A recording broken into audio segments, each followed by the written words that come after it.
दोस्तों, आपको श्री गोपाल नारसन का नमस्कार। डिवाइन मेरे हिंदी चैनल में आपका स्वागत है। अंतर्राष्ट्रीय महिला दिवस पूरा विश्व मना रहा है और महिला शक्ति आज एक चुनौती के रूप में हम सबके सामने है। लेकिन सबसे बड़ी बात यह है कि अगर महिला एक अटूट विश्वास के साथ, एक अदम्य साहस के साथ और इच्छा शक्ति के साथ आगे बढ़ती है तो निश्चित रूप से उसको सफलता मिलती है। ऐसी एक शख्सियत हमारे साथ है आज, श्रीमती किरण हांडा जी।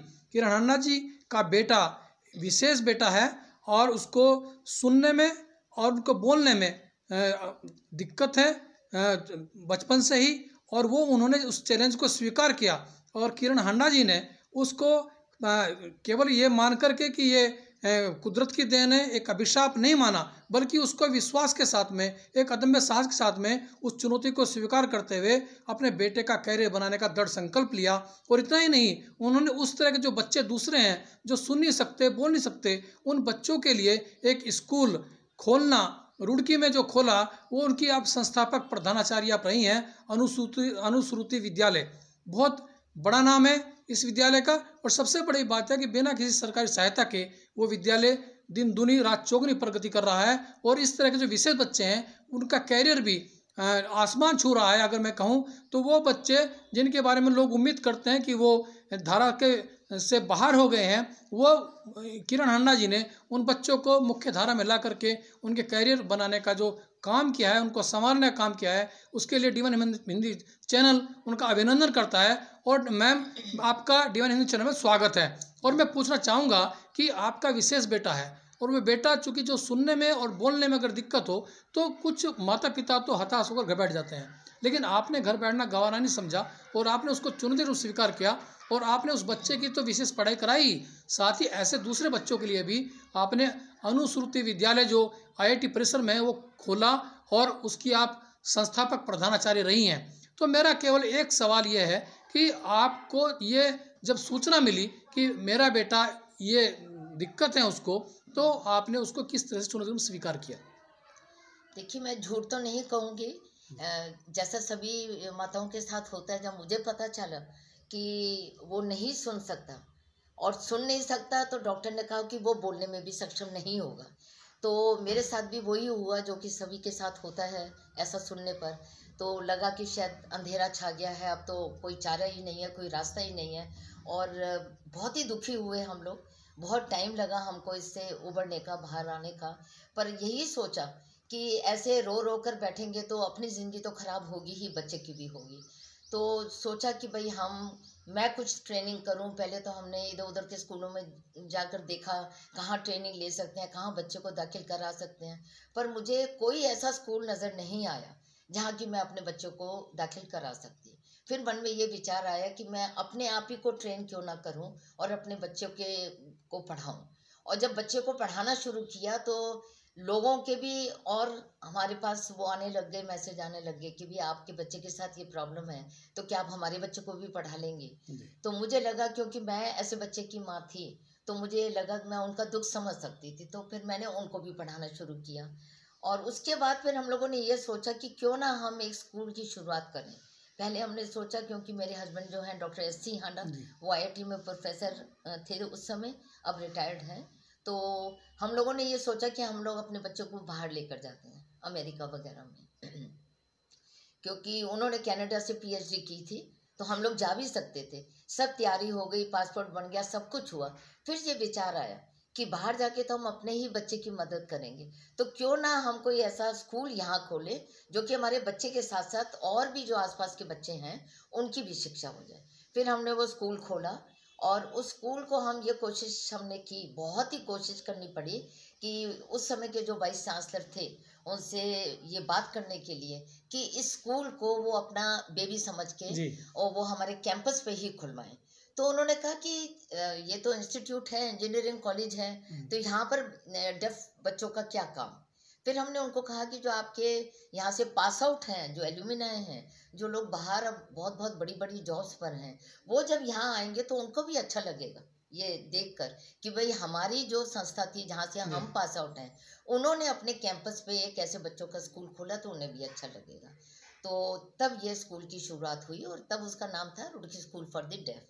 जी। तो वो मेरे पति और मैंने हम ये लोगों ने मैम मिलकर कब किया। इस्टेब्लिश हुआ स्कूल? ये तो 89 में 89 में। 89 में। जी जी और उसके बाद फिर मुझे लगा कि मुझको अपने आप को भी ट्रेनिंग करनी पड़ेगी, क्योंकि मैंने पहले तो बॉम्बे से ट्रेनिंग ली, 1 साल का बीएड किया। जी जी तो वो तो मैंने 86 87 में किया था।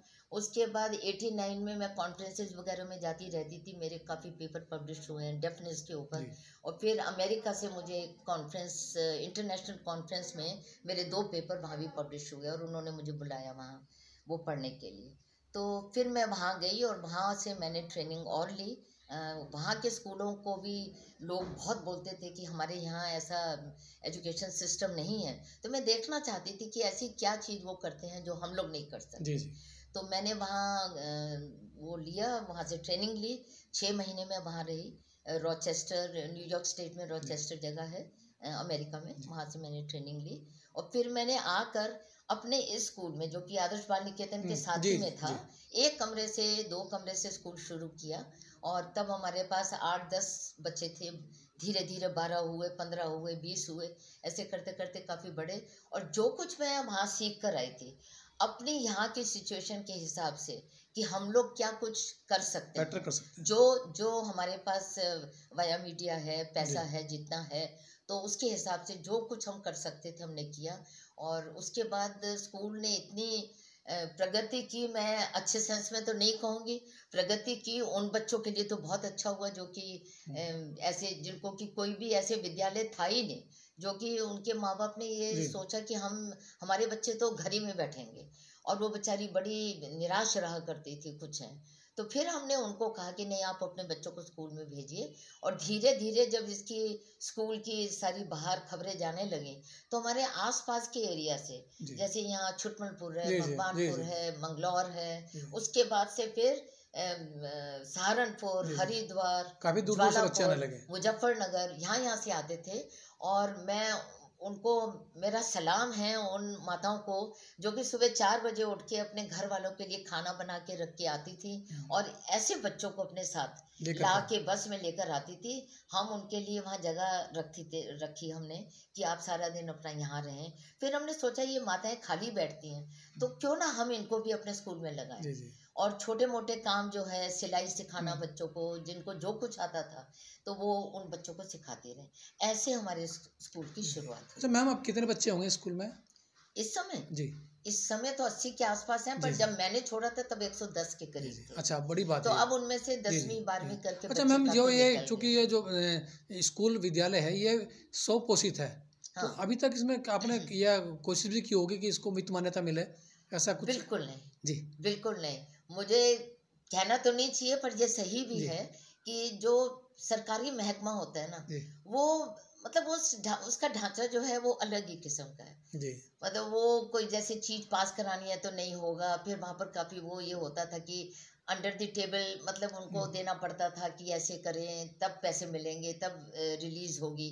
तो हमने तो ये बिल्कुल ठान लिया था, मेरे पति और मैंने, कि हम लोग कभी भी सरकारी सहायता नहीं लेंगे। जी सरकारी सहायता लेकर हम इस स्कूल को और स्कूलों की तरह सरकारी स्कूल नहीं बनाना चाहते थे। निश्चित रूप से बहुत बड़ी जी, बात है, बहुत तो बड़ी बात। हमने सोचा कि हम कठिन मार्ग जी अपना जी जी लेंगे, थोड़े कम बच्चे हो जाएंगे, हम मेहनत ज़्यादा कर लेंगे, अपनी जेब से पैसा लगा लेंगे, अपने दोस्तों से ले लेंगे, उधार ले लेंगे, अपने रिश्तेदारों से ले लेंगे, पर हम सरकार से पैसा नहीं लेंगे। अच्छा, जो मैम ये तो विद्यालय में जो अध्यापिका पढ़ाती हैं उनको ट्रेनिंग कैसे दिया? उनको हमने ट्रेनिंग के लिए भेजा। जी उस समय हमारे पास पैसे नहीं होते थे, तो हम लोग नहीं भेज सके।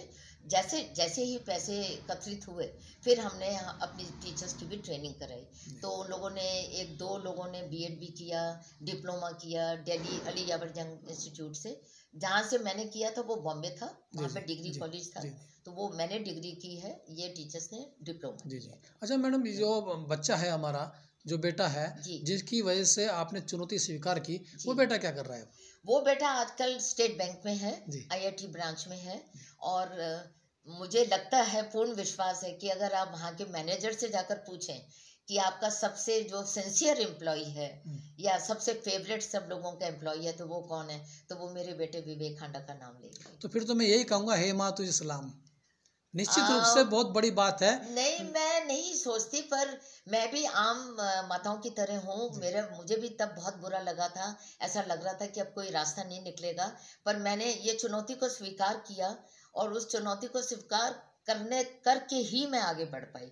तो मैं तो ये माता से, जो भी लोग ये हैं जो ये सुन रहे हैं, मैं उनसे ये कहूँगी कि अगर आपके घर में कोई ऐसा सक्षम बच्चा नहीं है कोई, तो आप ये ना सोचें हाथ पे हाथ रख के बैठ जाएं, बजाय इसके कि अपना और उसका समय बर्बाद करें, उसका करियर बर्बाद करें। तो मैं तो ये कहूँगी उनसे कि विनम्र प्रार्थना करूँगी कि उसके लिए उठ के खड़े हों। शायद भगवान ने मेरी तरह उनको भी ये चुना है इतने लोगों में से, कि क्योंकि वो भी चुनता इसीलिए है, उसी हिसाब से है जिस पे कि उनका विश्वास होता है ऊपर वाले का, बिल्कुल कि बिल्कुल शायद ये कुछ और बच्चों का भी भला बिल्कुल कर बिल्कुल सके। निश्चित रूप से, निश्चित और रूप से। अब मैं अपने आप को बहुत ही लकी मानती हूँ और फॉर्चुनेट समझती हूँ कि मुझे भगवान ने चुना कि मैं अपने बच्चे के साथ साथ दूसरे बच्चों की भी मदद कर सकूँ। और जो छोटी मैं कहूँगी कि सागर में एक बूंद बराबर जो मैंने अगर कुछ किसी के जी। लिए किया भी है, तो वो कोई उनके ऊपर एहसान नहीं किया, ये मेरा फर्ज था। क्योंकि जहाँ हम रहते हैं, जिस समाज में हम रहते हैं, वो समाज हमें इतना कुछ देता है, तो ये हमारा फर्ज बनता है कि उसके बदले में हम भी उनको कुछ वापस करें जितना हम कर निश्चित रूप सकते से आपसे मुझे बात करके बहुत अच्छा लगा। और सबसे बड़ी बात यह है कि आप वास्तव में महिलाओं के लिए प्रेरणा स्रोत है, एक माँ के लिए प्रेरणा स्रोत है, और उस बच्चे के लिए तो आप लक्की हैं ही। तो डिवाइन में चैनल में बात करने के लिए मैम आपका बहुत बहुत धन्यवाद। और अंतर्राष्ट्रीय महिला दिवस पर हम यही संदेश देना चाहेंगे कि इस तरह की माताएं हैं इस समाज के अंदर, तभी माताओं का सम्मान बढ़ा हुआ है, महिलाओं का सम्मान बरकरार है, और अंतर्राष्ट्रीय स्तर पर महिलाएं बुलंदियों को छू रही हैं और छूती रहेंगी। इन शब्दों के साथ यदि ये वीडियो पसंद आया तो लाइक कीजिए, सब्सक्राइब कीजिए, शेयर कीजिए और मेरे साथ देखते डिवाइन चैनल। जय हिंद, जय भारत।